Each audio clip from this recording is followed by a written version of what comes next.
Pelatihan yang berbahagia. Salam jumpa dengan saya, Ibu Amilah Wijaiswara, ahli utama Balai Diklat Keagamaan Semarang. Materi ini akuntansi dan manajemen keuangan. Target yang diharapkan dengan memahami materi ini adalah memahami konsep akuntansi, peran dan fungsi akuntansi untuk mendukung kewirausahaan dan bagaimana mengelola tentang keuangan yang dapat dipertanggungjawabkan kepada siapapun dan dimanapun. Sobat pelatihan yang dirahmati Allah, sebelum berlanjut, mari akan kami bagi menjadi dua, yaitu akuntansi nirlaba dan manajemen keuangan. Pertama, kita perlukan terlebih dahulu tentang pemahaman dasar yang berkaitan dengan akuntansi. Baru berikutnya tentang manajemen keuangan. Akuntansi sendiri pengertiannya adalah proses mencatat, mengklasifikasi, meringkas, mengelola dan menyajikan data transaksi tentang kejadian yang berhubungan dengan keuangan sehingga dapat digunakan dengan mudah untuk mengambil suatu keputusan. Akuntansi merupakan faktor kunci informasi untuk melihat pertumbuhan dan berkelanjutan usaha serta bagaimana pengelolaan dana yang efektif dan efisien. Kesalahan memanfaatkan akuntansi dapat menyebabkan kegagalan manajemen dalam mengambil keputusan.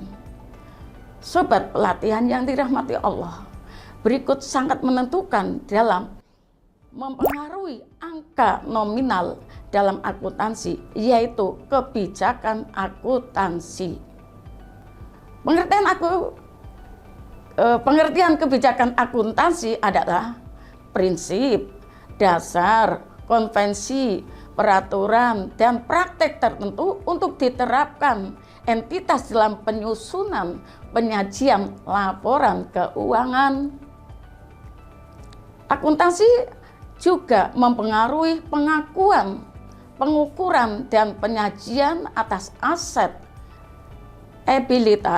ekuitas, pendapatan, dan beban pada laporan keuangan. Bentuk kebijakan akuntansi meliputi memisahkan dana pribadi dan dana bisnis, mengetahui arus keluar masuknya kas dan modal lainnya, mengawasi kewajiban atas utang, piutang, pajak, dan mengeluarkan rutinitas yang lain. Mengurangi resiko. Mengurangi resiko hilangnya aset bisnis karena data yang rancu. Mengontrol biaya-biaya operasional bisnis secara kontinu. Mengetahui progres bisnis dan menilai keuntungan atau kerugian. Sobat pelatihan yang diberkahi Allah, selanjutnya kita akan dapat meletakkan fungsi akuntansi dalam pengembangan usaha. Fungsi akuntansi, fungsi yang paling utama dari akuntabilitas dan akuntansi. Dalam akuntansi, akuntansi adalah menyediakan informasi keuangan suatu perusahaan atau organisasi untuk menilai kualitas kinerja dan perubahan-perubahan seperti apa yang terjadi. Informasi yang dipaparkan oleh akuntansi berbentuk data kuantitatif dengan satuan ukuran mata uang. Demikian fungsi akuntansi secara umum meliputi 1. Recording report. Artinya fungsi utama dari akuntansi adalah untuk merekam catatan transaksi secara sistematis, kronologis, dan begitu banyak transaksi keuangan yang selanjutnya dikirim ke berbagai akun ledger dan akhirnya mempersiapkan akun akhir untuk mengetahui laba atau rugi dari bisnis pada akhir periode akuntansi. Kedua, melindungi properti akuntansi yang akan menghitung jumlah real dari penyusutan aset dengan memilih metode yang tepat dan berlaku untuk aset tertentu. Kesalahan dalam pemanfaatan aset dapat membawa bisnis di ambang kebangkrutan. Karena itu akuntansi merancang sistem yang diinginkan untuk melindungi properti dan aset bisnis dari penggunaan yang tidak sah dan tidak beralasan.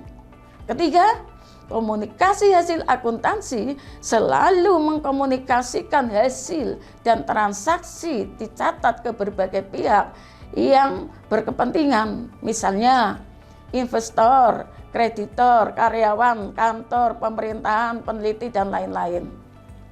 Keempat, meeting legal akuntansi juga berfungsi untuk merancang dan mengembangkan sistem seperti menjaga catatan dan pelaporan untuk memenuhi persyaratan-persyaratan hukum, untuk mengaktifkan pemilikan atau wewenang untuk mengajukan berbagai hal seperti restitusi pajak.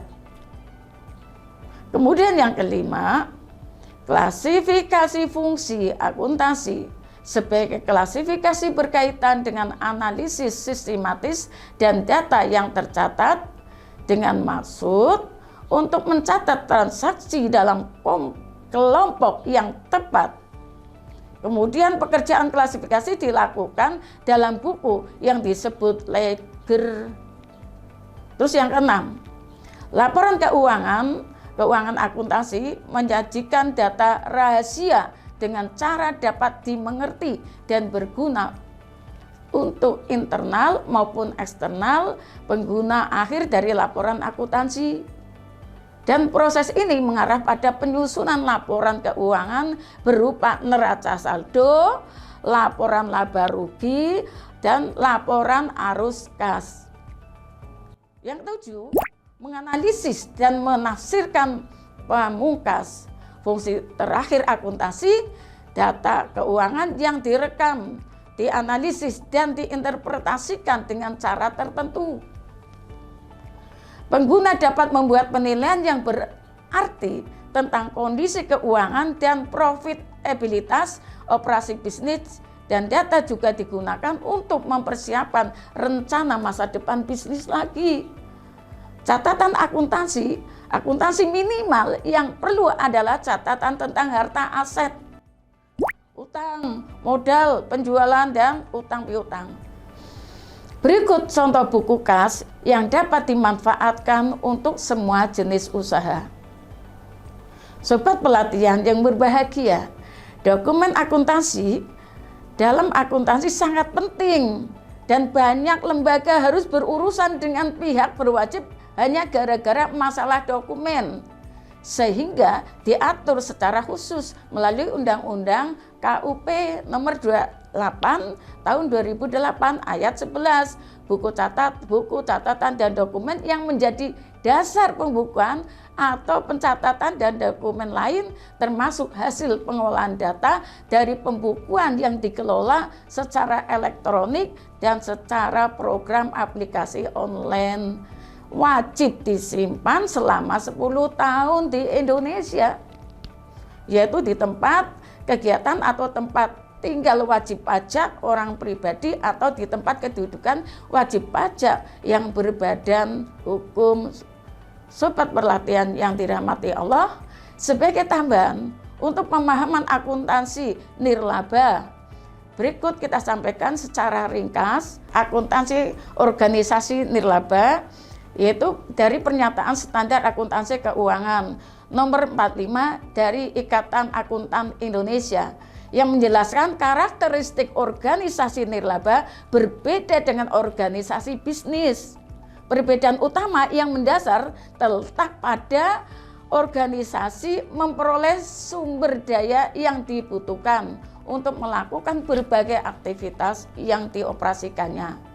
Organisasi nirlaba memperoleh sumber daya dari sumbangan para anggota dan para penyumbang atau donatur yang tidak mengharapkan imbalan apapun dari organisasi tersebut. Organisasi nirlaba atau organisasi non-profit dapat bermanfaat dan membantu pemerintah dalam mewujudkan kesejahteraan masyarakat. Contoh, organisasi nirlaba yaitu yayasan, pondok pesantren, organisasi profesi, lembaga atau asosiasi, dan contoh-contoh non-profit lainnya. Termasuk terakhir institusi, organisasi yang bergerak di bidang pendidikan, bidang sosial, budaya, dan humaniora. Organisasi ini memiliki tujuan yang sama dalam mencapai tujuan akuntansi organisasi nirlaba, yaitu untuk menyajikan laporan posisi keuangan yang menyediakan informasi mengenai aktiva, kewajiban, aktiva bersih, dan pertanggungjawaban yang mengenai kemampuan mengelola sumber daya organisasi yang diterima dari penyumbang atau donatur, disajikan melalui laporan aktivitas dan laporan arus kas. Laporan aktivitas harus menyajikan informasi mengenai perubahan-perubahan yang terjadi dalam kelompok aktiva bersih. Bentuk laporan akuntansi pelaporan keuangan organisasi nirlaba harus sesuai dengan standar pelaporan, mudah dipahami, memiliki relevansi, dan memiliki daya banding atau komparasi periodik yang tinggi. Berikut bentuk laporan akuntansi yang disandingkan dengan laporan akuntansi komersial. Manajemen keuangan, usaha manajemen keuangan meliputi semua kegiatan perusahaan yang terkait dengan pengelolaan keuangan, memperoleh, menggunakan, dan memanfaatkan dana usaha dalam mencapai tujuan secara efektif dan efisien. Kemudian, memisahkan keuangan pribadi dan bisnis. Tindakan pertama yang harus dilakukan adalah memisahkan keuangan pribadi dan bisnis. Keberlanjutan bisnis akan terlihat dari adanya pemisahan keuangan pribadi dan usaha. Pisahkan rekening pribadi dengan rekening usaha. Kelalaian memisahkan rekening pribadi dan bisnis mengakibatkan masalah dalam manajemen keuangan usaha. Yang kedua, mencatat semua transaksi keuangan melalui dari penjualan, pembelian, biaya, utang piutang, dan pengadaan aset. Yang itu adalah perintah agama. Manajemen keuangan akan dapat menentukan kebijakan usaha apabila informasi keuangan tersedia dengan baik. Catatan transaksi akan menghasilkan laporan keuangan yang memberikan cermin tentang efektif dan efisien pengembangan usaha.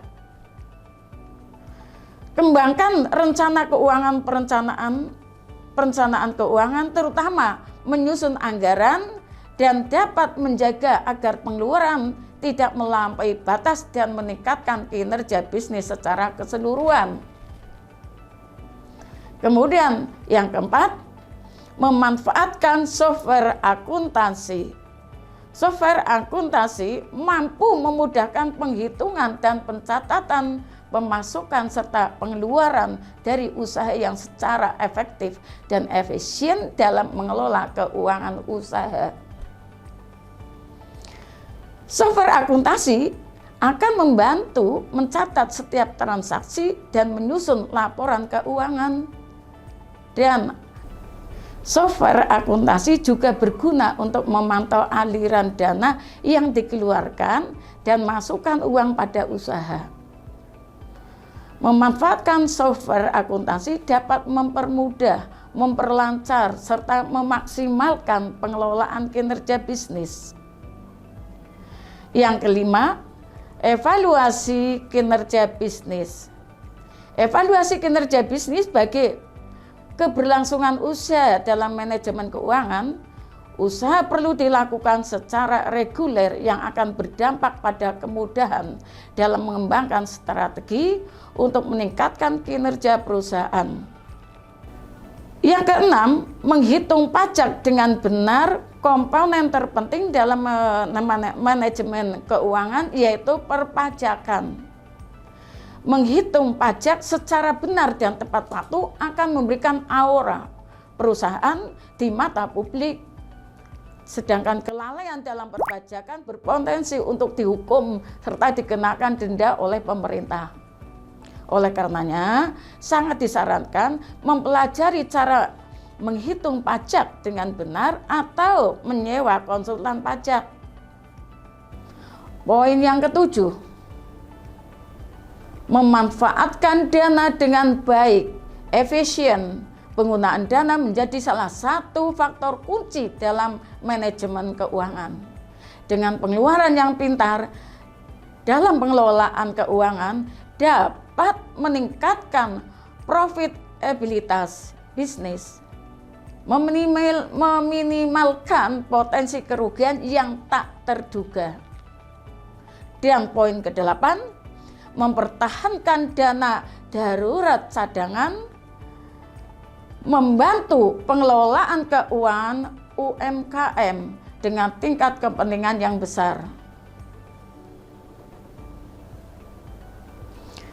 Dana tanggap darurat dapat memberikan solusi kepada pengusaha dalam mengatasi kejadian-kejadian yang tidak terduga seperti bencana alam, kelalaian, gangguan kesehatan fisik, dan peristiwa tidak terduga lainnya.